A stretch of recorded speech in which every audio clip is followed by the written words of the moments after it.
All right, it is December 12th, and we are here today to learn about school-based enterprises. We've got two phenomenal ag instructors, Mr. Craig Fleming and Mr. David Gibbens, here to talk about their school-based enterprises, and they are more than happy to answer questions after this, I'm sure, if you're watching this recording. Um, the both of you want to introduce yourself and a little bit about your program, and then you've got it from here. Dave, you want to go first? You want me to go first? I'll go first. That's All fine. right. All right. Seniority.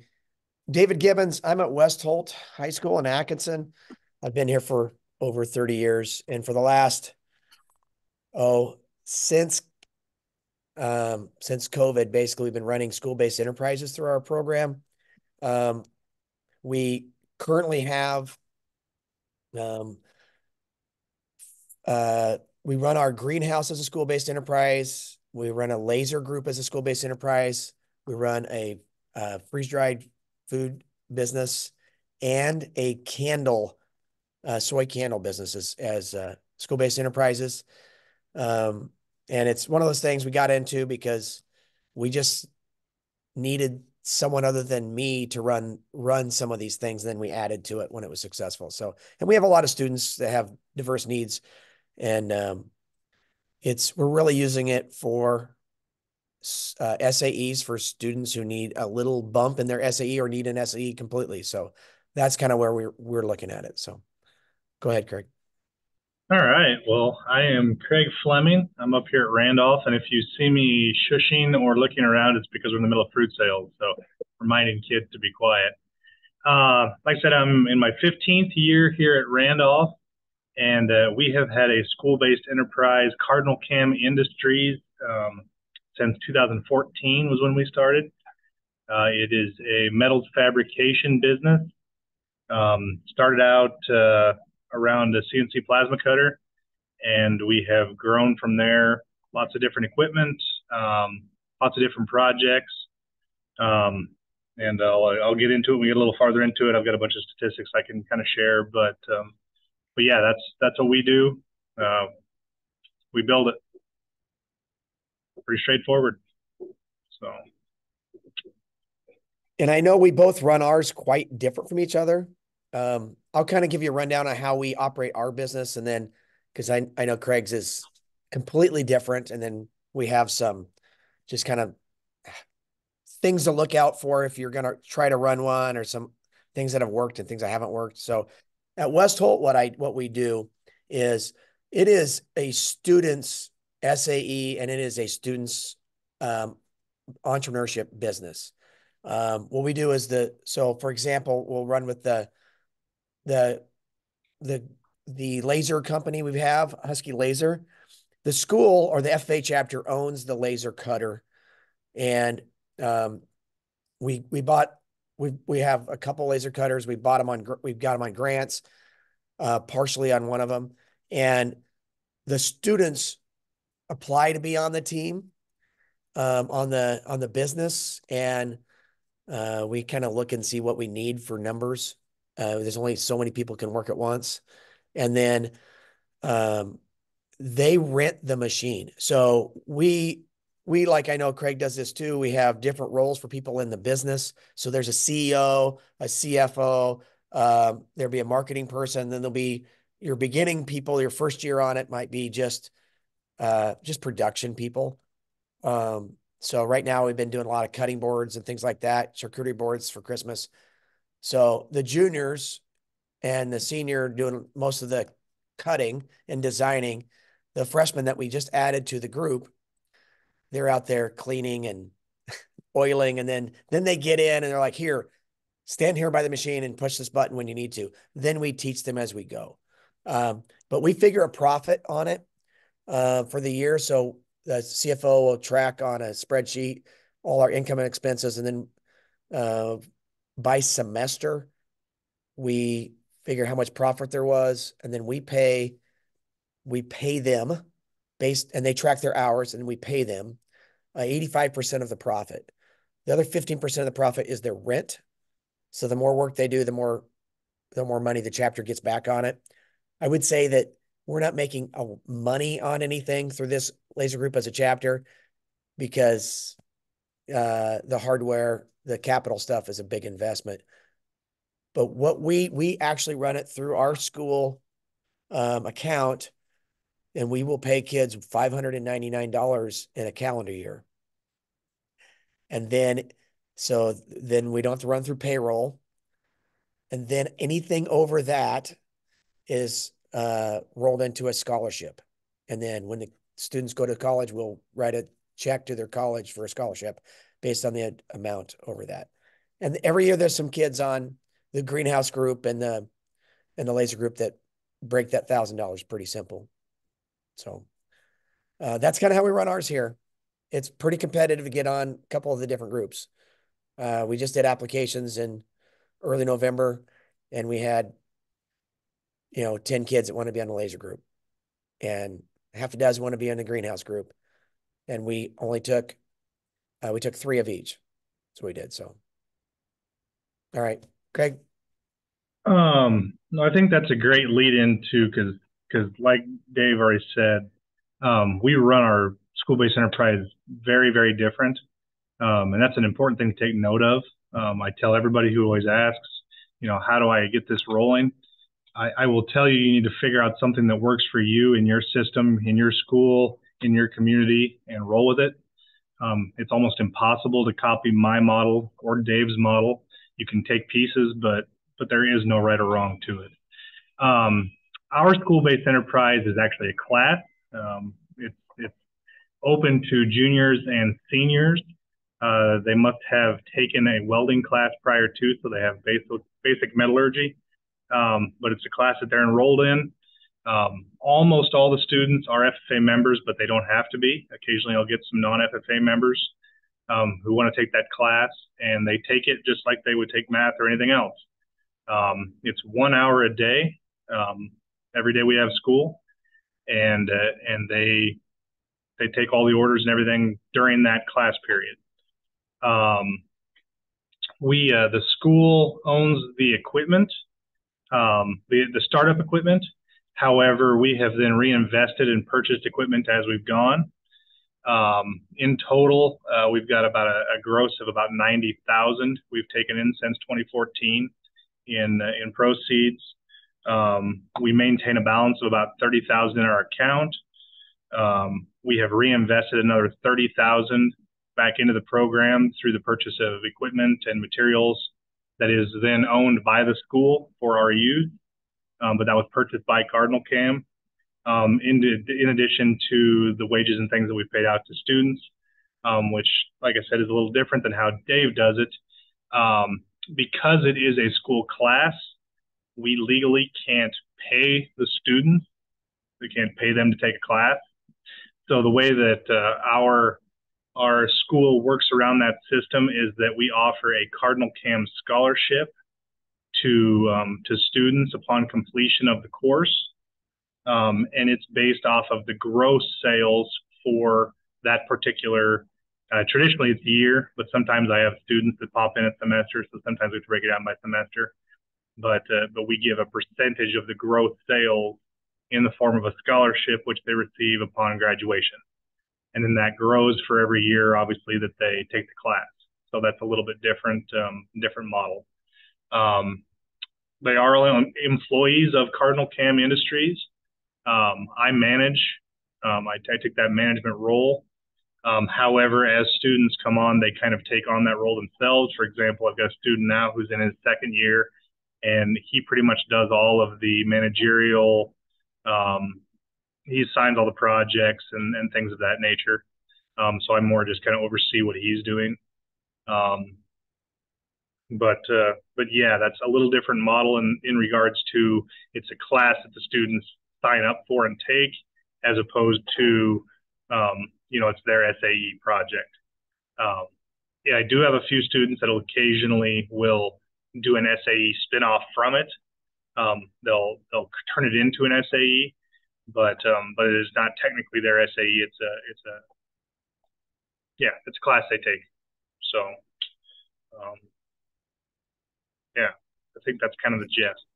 Right. And on that same note, so we have 2 main criteria for selecting students who who get to be on in one of the groups, other than that they're just interested in that area. We don't want someone who has no interest in growing plants in the greenhouse group. But well, number one is that they have a need for some sort of SAE, and they might have an SAE already, but maybe it's not very ag, or maybe it's not very big, or they can't work at it very much. And the second would be that they have a strong, they really have a strong interest or maybe a skill set in that area that can really help the team out. So one of the uh, sophomores that we added this last year was a kid who he works for his grandpa. They have electrical and plumbing business, great business, and he gets a lot of hours in. So he probably didn't need it as an SAE, but he was very interested in laser stuff, items, and he's very handy and technical. And we need somebody like that on the team. So he had a skill set we needed. He jumped in and we were adding another laser and we're like, I don't know, we're going to put it. We don't know which of these outlets go here. And he grabbed his equipment and he said, okay, this is on one breaker. This one's on another breaker. He says, this will work. So just someone like that. It's, and then we have some others that this is their only SAE. They just don't have any other thing that they can do. Maybe they mow mom and dad's lawn in the summer, but that's about it. So, um, just that's just kind of helps us to kind of select those students. There's a lot of kids who want to be on the group. But you got to look at what time they have available too. We do offer, starting this year, last spring actually, a work-based learning course, I guess, that they can take. They don't have to. We are looking at next year requiring them, if they're going to be on one of the groups, to at least one time take it. And we're building modules for that, because right now it's just work. But we're going to build some modules on, say, different sales modules, or if you're on the greenhouse group, you have a module on how to, greenhouse management. So that's kind of where we're going towards. It's just been a matter of time and teachers and space. So we have a lot of students at West Holt in the ag program. So we're trying to expand that part of it for those students. We think that'll be good. That way it's even more educational. But students take on real roles. Like you said, you have a student that kind of manages things. If you email Husky Laser at westholt.org, Hannah will probably answer you within an hour. So she maintains that. She takes all the orders, sends out all the invoices. So there's other students that are pretty good at their job too. But I'm sure Stacy's probably gotten emails from Hannah before. That I have. She's very good. She's very good, and she's a junior. So we got another year with Hannah and some of these others. But one thing I would say when you're looking at it, as far as the money part, because that's the hard part, most people can't figure out. You've got to sit down with your superintendent and your financial book person and decide what your school decides is okay to do and what they don't, because they're all going to decide differently. Yes. Our auditors have decided it's fine like we do it, and we knew what they kind of would going in. Our financial secretary that manages our books at our school was one of the auditors before we hired her. And she said, oh, this will fly if we do it this way. And in the past, I've had a couple students who worked for the school in the summer, and anytime they got paid, we ran it through payroll because they were already at their $5.99. So they didn't get a scholarship. We just gave it all to them.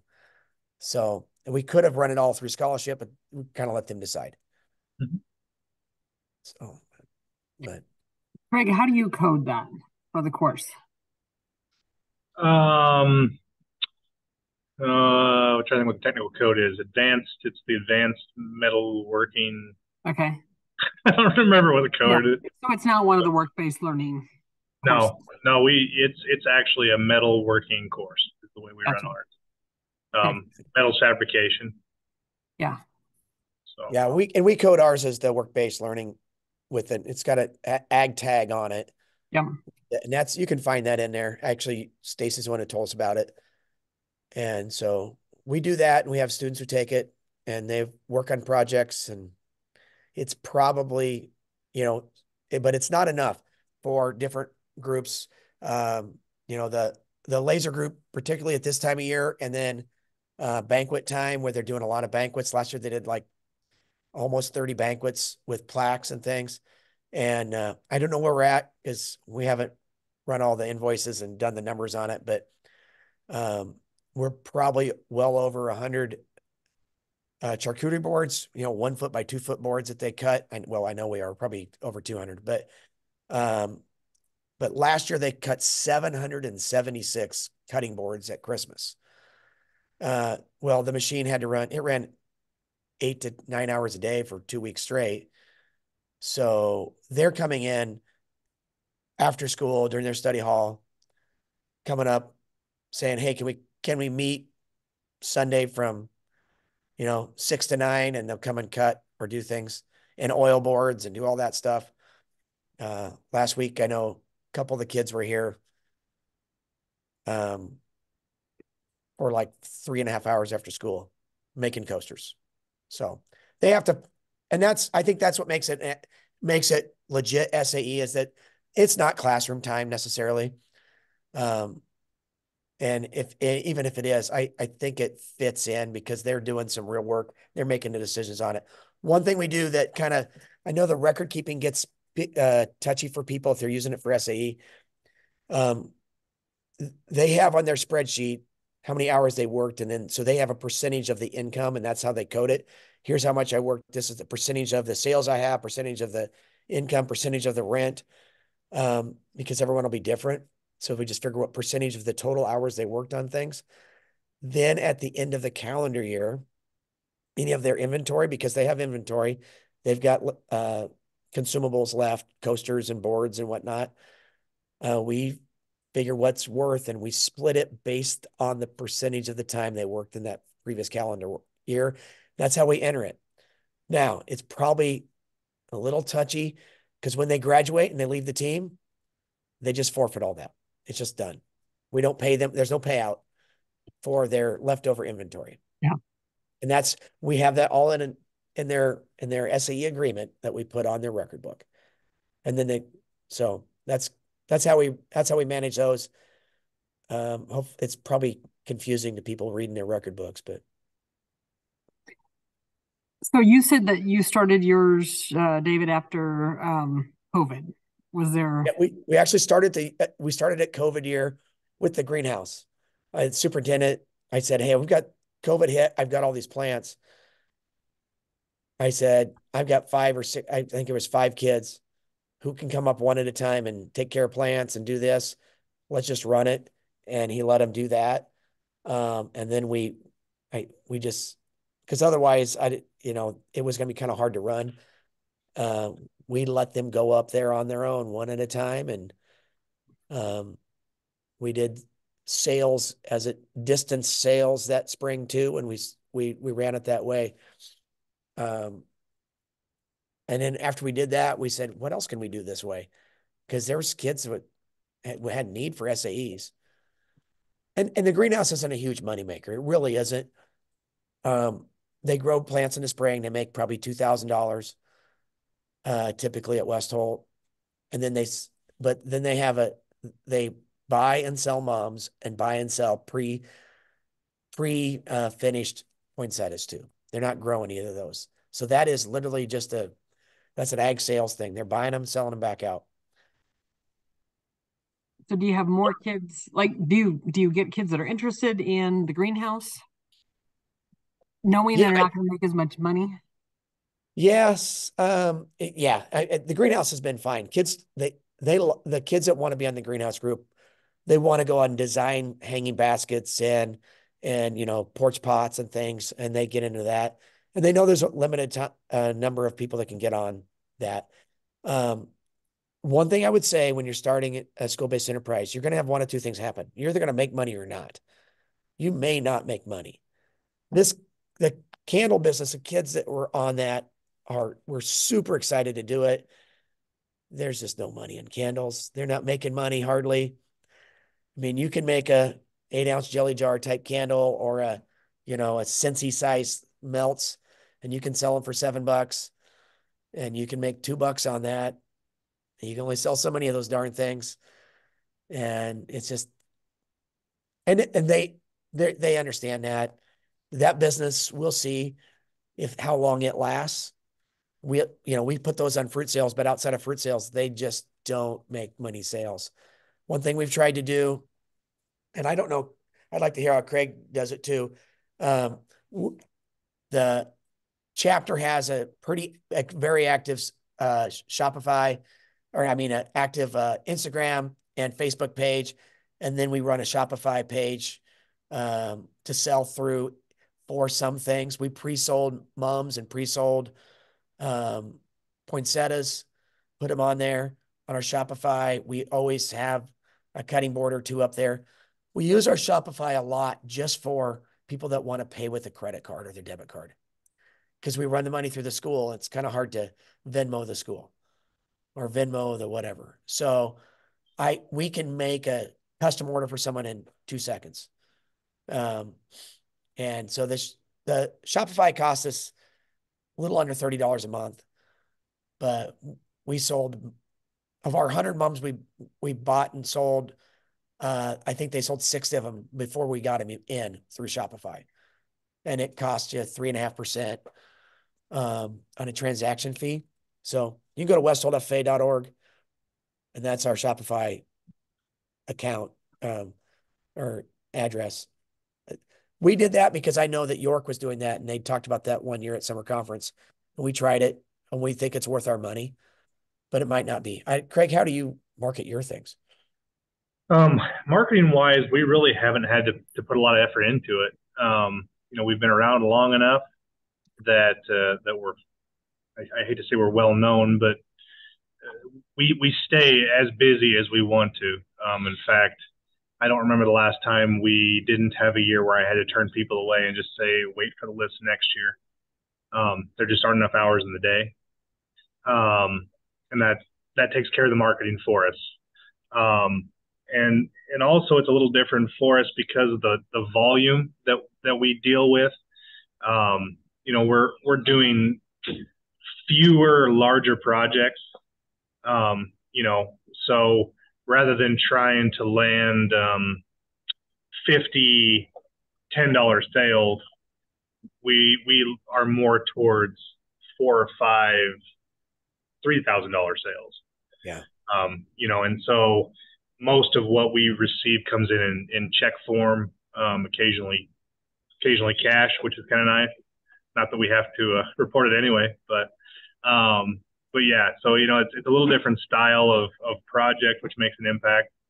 And we've tried to kind of get out of some of the smaller stuff just because it just doesn't pencil on our end.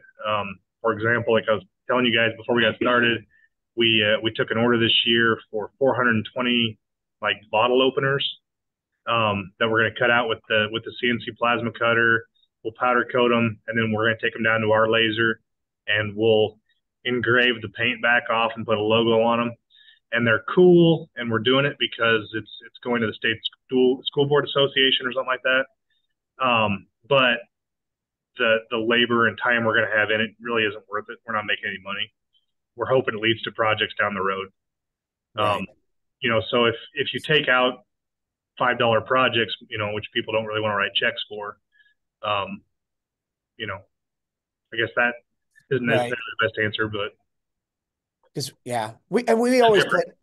always put items on our with our fruit sales. So we had candles and wax melts. We had slate trivets and coasters and charcuterie boards and all that. And we had freeze-dried cookie dough. We had all those items on there, and then poinsettias were on its own. But so we had one sheet with all the school-based enterprises items on it, and we did well on that. And that's probably locally our biggest sales. But we sent kids from the candles and the laser, and then the group with the poinsettias, they went to a couple of vendor fairs. Poinsettias only went to one. They didn't have me yet, but one in right at Thanksgiving and one right in the start of December. And then early on at the end of the summer, we have a new farmer's market in town, and they went to 2 nights of that. Those probably are not worth our time for money making, but that's such a Great there's such a marketing tool. business learning thing for those kids. They get out, they market themselves, their name is out there. People are calling them all the time, wanting little projects. But to me, it's okay. They're learning how to be salespeople and how to talk to customers face to face. Otherwise, we're just dealing with email. I mean, I know how little they sold at the last vendor fair, but it was, oh, great. I bought one of those boards from so and so on fruit sales. I'm glad I get to see it in person. And then they made some Christmas ornaments and some things like that, which in a small town vendor fair, you don't sell very many of those kinds of things. So, And there was time when we were, slipping in on some vendor fairs and some craft fairs, and getting our name out there, and we just fortunately been able to move past that point. yeah, Uh, I think it's good for them to go at this yeah. point.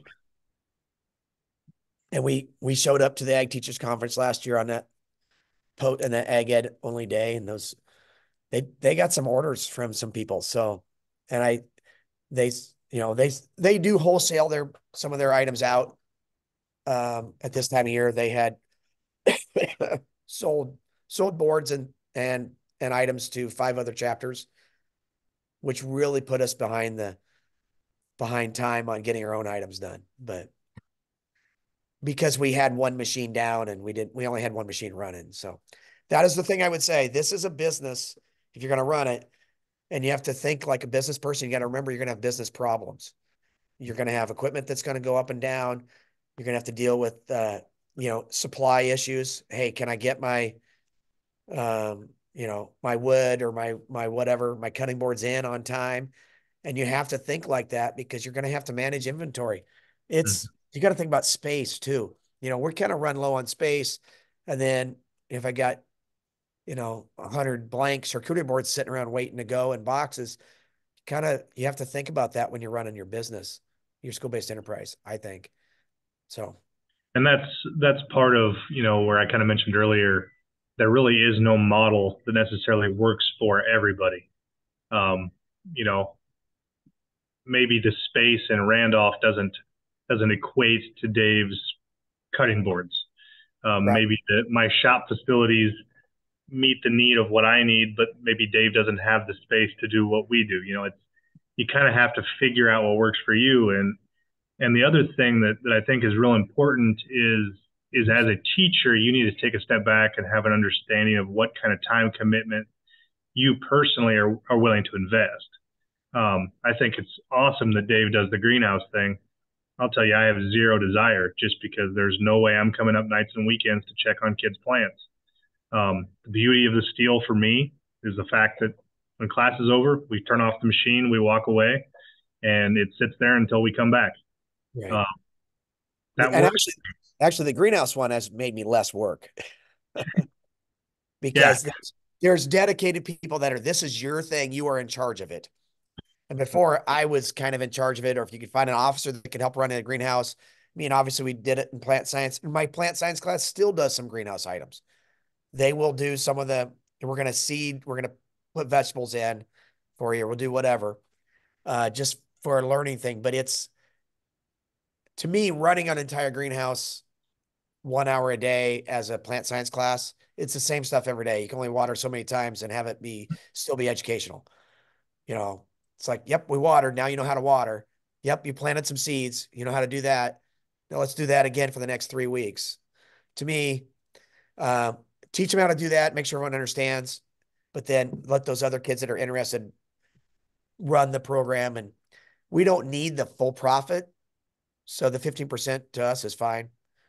We have other fundraisers, so we don't need it as a fundraiser. And I know some people run them as fundraisers. So another consideration to take in, if you're looking at starting one, is to make sure that you have had enough time to evaluate your administration. Administration support is an absolute must. If you don't have it, it's not going to work in any way, shape, or form, because there are going to be wrinkles that come up, things that you're never going to think of that you're going to have to work through. For example, we were in our second year before somebody had stepped forward with us and be like, you're really not supposed to pay kids if they are taking a class.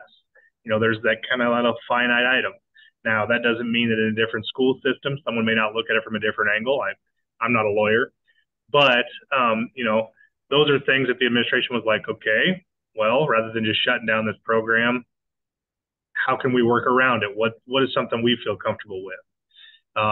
If you get into a rough season and you've got kids that are needing to get projects out the door for Christmas, Christmas is always rough. Do you have an administration that says, well, so and so can have the keys to the greenhouse? I'm comfortable with them coming and going, so that the instructor doesn't have to be there. We split it between two different buildings. I have most of my stuff in this building, and across the alley, for lack of a better term, behind me is where we have our powder coating. There's been conversation about, do we feel comfortable with students working in that building without an instructor in there? Do we need to put cameras in? Do we need to make that investment from a school system? They've been comfortable with me just sending kids back there with the keys, and it works for us. In some school systems, if we were at LPS, there's no way that's ever going to happen. So, those are things you want to think about how are you going to be able to work with your administration to make some of those wrinkles iron out? Yes, I would say that's exactly true. So if you were going to sit down and start planning a new school-based enterprise, things I would look at is, what are my startup costs and where am I going to get the money for that? I have to buy a machine. I know there's 3 or 4 freeze dryers out there right now that people, different programs have them. And we have one. We don't even sell anything outside of our building because I can't keep it in stock in my room. That's not a huge investment. You can get into freeze drying for $2,500. Am I going to sell anywhere outside of Atkinson? Probably never. Other thing I would look at though is, are there other businesses? Are you going to step on any toes? Mm-hmm. Okay. Our local nursery, he is not worried about our greenhouse. I've talked to him. His kids are in my program. His freshman son asked to be on the greenhouse team for this next year. Our couple $1,000s of the profit has no impact on him. As a matter of fact, we were short on pots last year, and he gave us a bunch of his, that he transplanted out already. He doesn't care. So we do have another gal in town that's a couple of them that do freeze drying. And I think if I tried to go into one of the grocery stores or something like that, I'd have problems.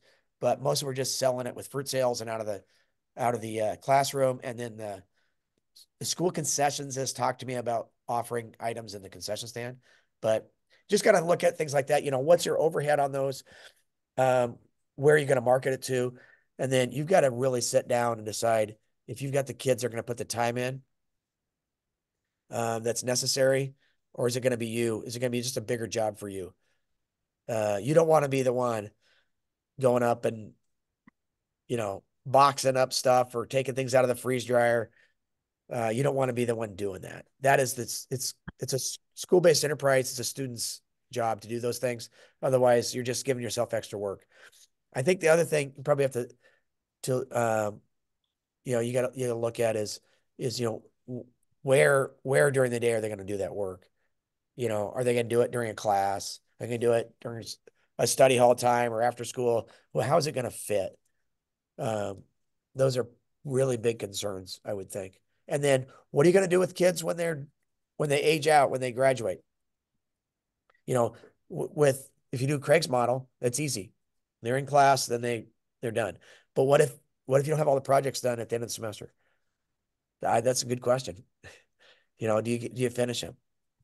So we try not to take on anything in the summer because, we do have a few items that happen in the summer, but try not to do too much.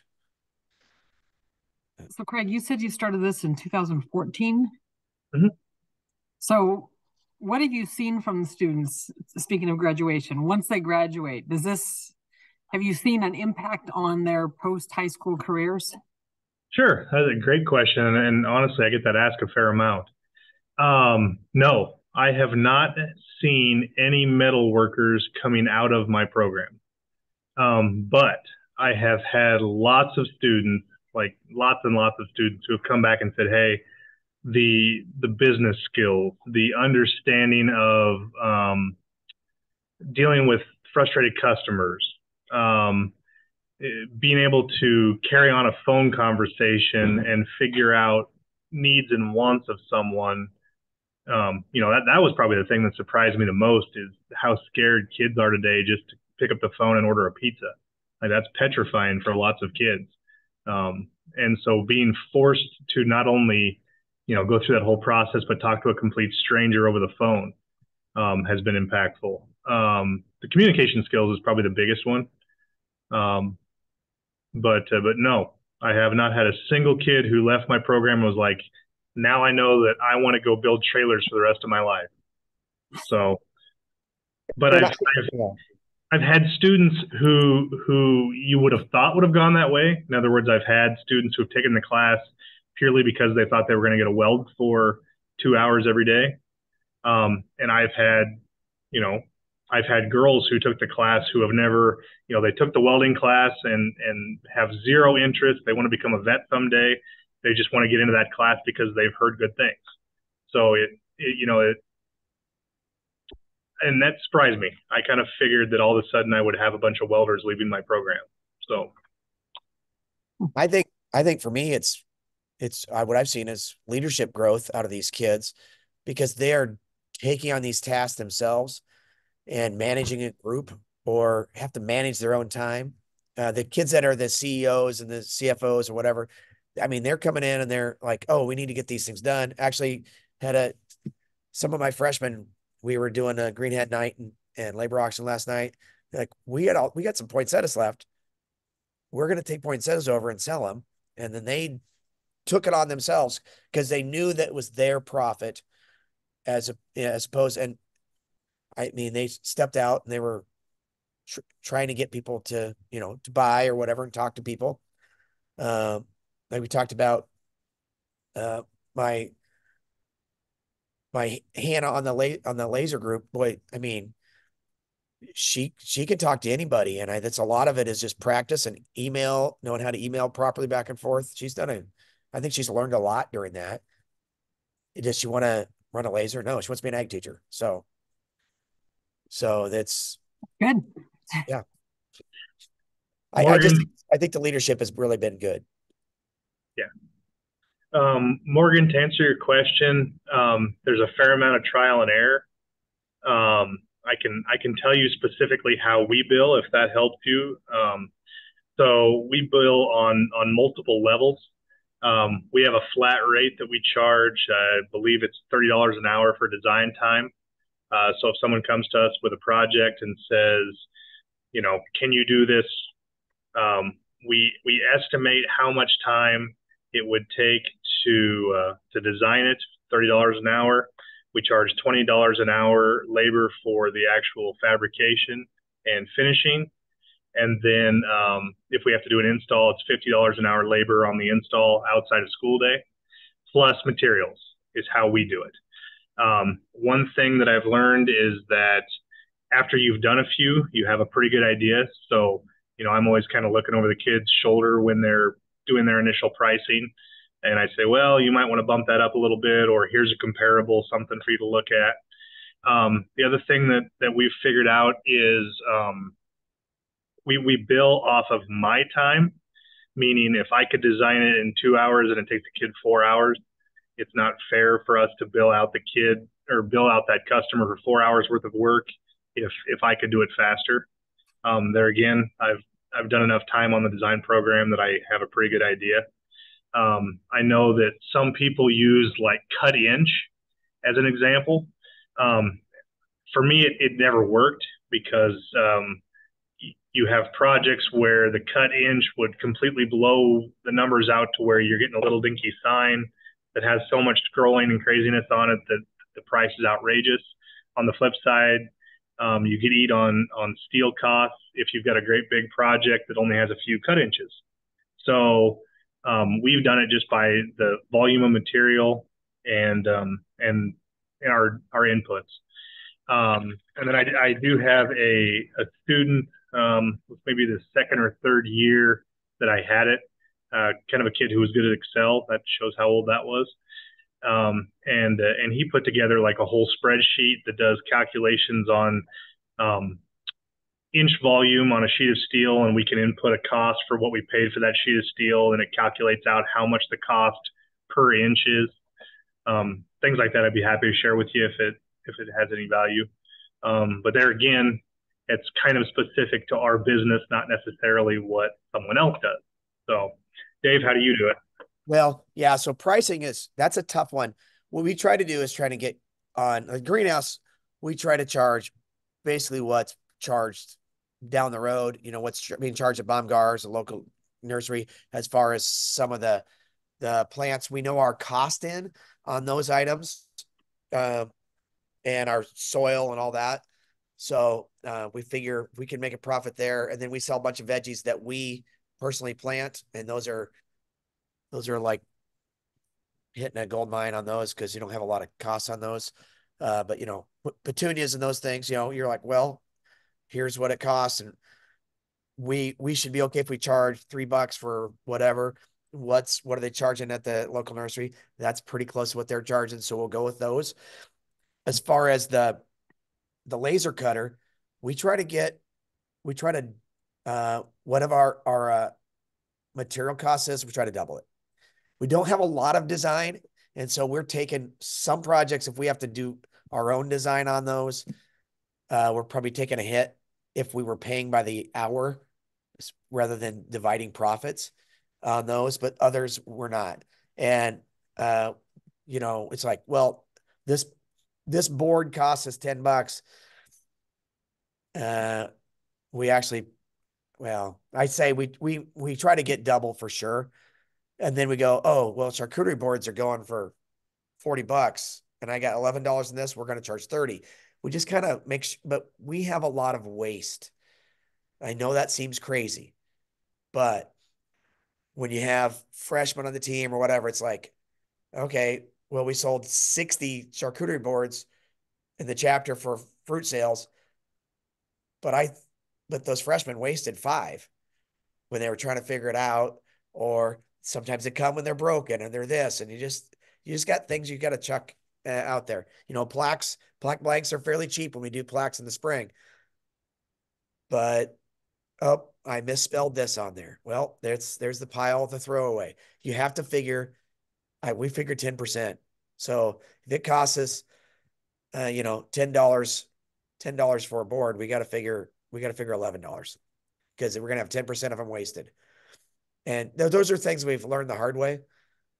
I mean, I know we had someone's plaques a year or so ago, and I think they had 20 plaques, and I bet we cut 30 plaques for them because we made a mistake so many times. Some of their hard to spell names, and we just couldn't type it right. So, I mean, there's just sometimes you lose money too. But one thing Dave mentioned, which I should have highlighted, we spent a lot of time online looking up comparables. Not only from a billing standpoint and a pricing standpoint, but there are times where we turn away work just purely because the input of time, even though we have theoretical, we don't pay our students, so their time investment makes our material cheaper. If I could have them doing something else, which takes less time, that's more profit for Cardinal Came Industries. And so occasionally we do turn away projects. We turned one away the other day, bunch of benches for a fire department, where I was like, you can buy them online for blank. We can match that price, but it's not worth it to us just because the amount of time it'll take us to figure it out. You'll have it next week if you just order them online. We're fortunate because we have enough business that we can turn stuff away and still stay more than busy. So we try to find other prices. We've joined, there's Facebook groups for everything, different laser cutters or the freeze dryer group, and they will talk pricing on items like that. Those are good places to learn. There's also got to be careful. Some people are in different parts of the country and they charge different. For our freeze dryer, how much am I going to charge in class? Well, when we did the freeze dried cookie dough, I just looked at Hy-Vee and what they were getting for things. And we went a little lower than that because we don't have, we don't pay for electricity. We don't have quite the overhead that some of those businesses have, or the middleman, because Hy-Vee's taking their cut and then the other business. So mean, we sold a bag of 5 ounces of, which about a quart bag of chocolate chip cookie dough for $7, and I can't keep them in my room because junior high kids are made of money, and we sell 4 or 5 a day if I've got them, and we have, you know, $3 in them. So, but it takes time. Good. I was just going to ask if we got your question answered, Morgan. Yes, and we have a glow forge, we have a plasma table, and now we have a wood CNC router. And so just trying to get prices on it. Yep. Right now it's just been me and the art teacher. I have some kids that want to take some ownership of it, so that's I'm trying to. And yeah, one thing I would say when we first started was try to think of something you can be good at, and not offer like 50 different projects. We just said we're gonna do some plaques, we're gonna do some cutting boards, and we had simple things. We got that kind of mastered, and then I kind of embarrassed by the plaques and the cutting boards that went out the first year, because the ones we do now are so much nicer because we just have things figured out. But and then And people like for those. our admin is really kind of pushing like personalized. So like And that's a lot more time. And I'm just like, okay, but like I don't have the time. Yeah. I have a class. So I have that entrepreneurship class, like Craig. But mine's only a half-hour class. So it's not enough time to do. If you're going to do a personalized board with a glow forge, there'll be one board a day. Yeah. I mean, it's just not how it's going to be. We upgraded our machine. You know, we were cutting boards, taking 30 minutes last year, and now we're taking 14. Yeah. You know, just things like that, just for volume. You got to decide what kind of business you're going to be. Are you going to go for it? You're like, well, this is all we have time for. But we did a farm credit service grant. You know, we got $10,000 in last year and bought a $12,000 machine to upgrade ourselves. Okay. So, but you have to have the space too. It's a big machine. Yeah. Okay, I better go help with sheep. So call anytime. Okay, thank you. Okay, I have one more question for you guys. Yeah. Discipline. How do you handle, or have you had issues with the kid who doesn't do what they're supposed to do? Well, for me, it's kind of like, well, you're not getting any work in. They're not getting paid. So it's kind of like a punishment. The problem with that is we put kids on the groups because we need them to work. Otherwise, we can't get stuff done. We haven't had a lot of problem with that. But I don't know. Maybe you've had more of an issue since you've got them in class every day. I haven't, because I'm fortunate I've got pretty good kids. But the issues we have had, this is, can I share my screen, Stacey? Yes. While she's figuring that out, we do a quarterly evaluation with each student. If I can share screen here. Yeah, you should be able to. There we go. Okay, so every quarter, I walk the kids through a one-on-one evaluation, myself and the kids, a performance review. It's 3 pages long where I score them based on these items. And they have to have a average of a 3 minimum, based off the way that I score, in order to maintain employment at Cardinal Cam Industries.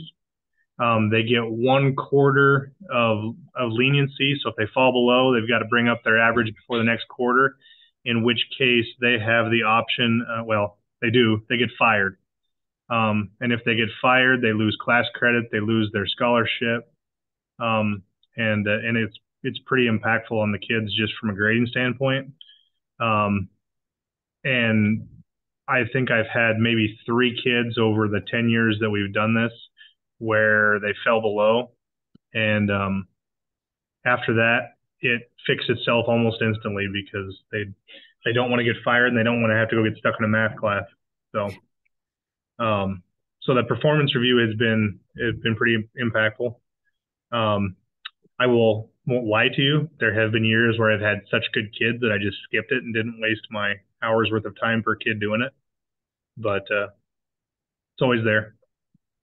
And I don't think we've had much trouble because there's a selection process for me for them to be on the group. We wait for any freshman that gets to join. We wait until November. So I've had them for a quarter already. And I've already had them in 7th and 8th grade probably. So I am the one who makes these decisions. I will ask the kids on the group what they think maybe, or how many they think we need, but I'll decide who goes on. And so I've got a pretty good handle on who can do what or Yeah. what kind of kid they are. Yeah. One other thing that has an impact is, and there again, working with administration to kind of set some boundaries and some guidelines. We have a class cap of 12 kids in that class.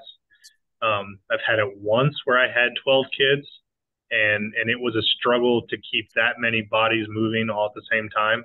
There's only so much machine space and time.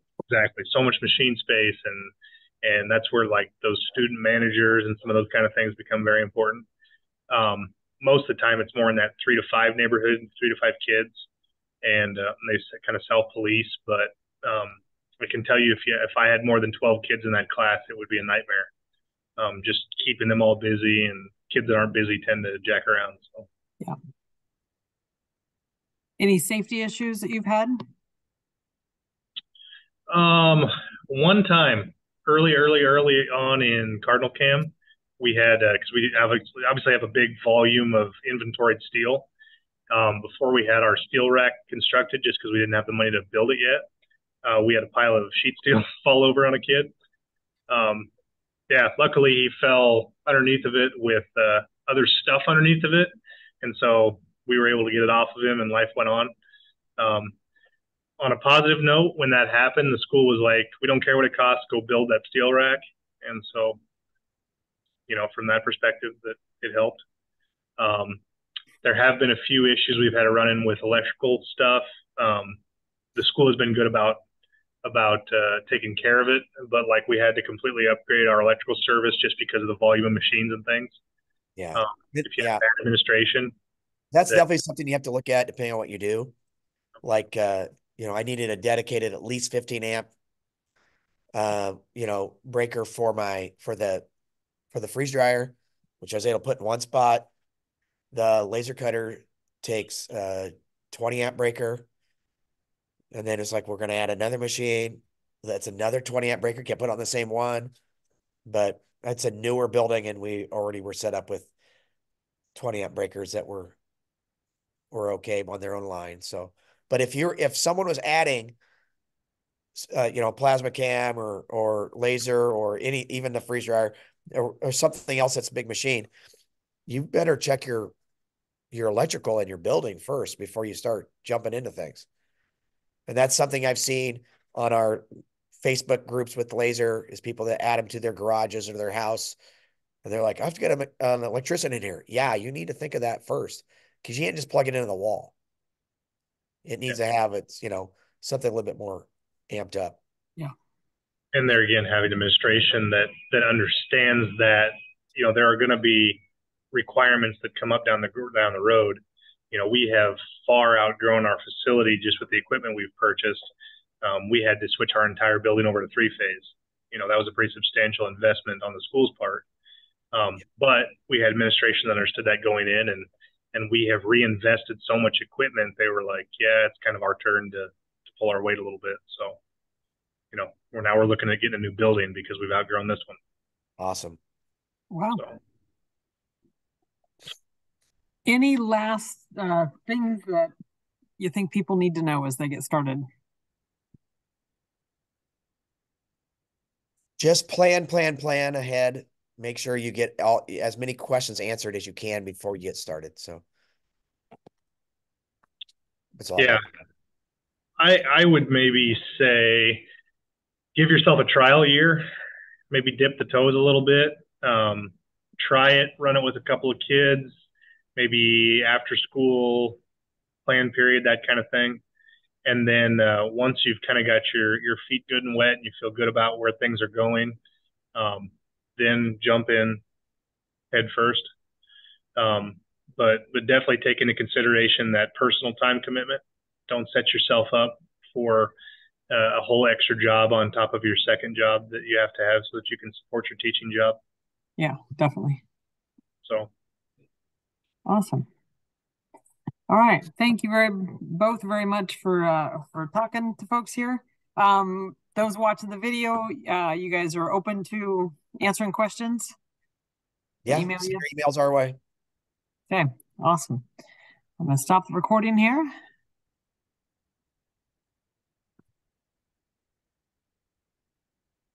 Maybe.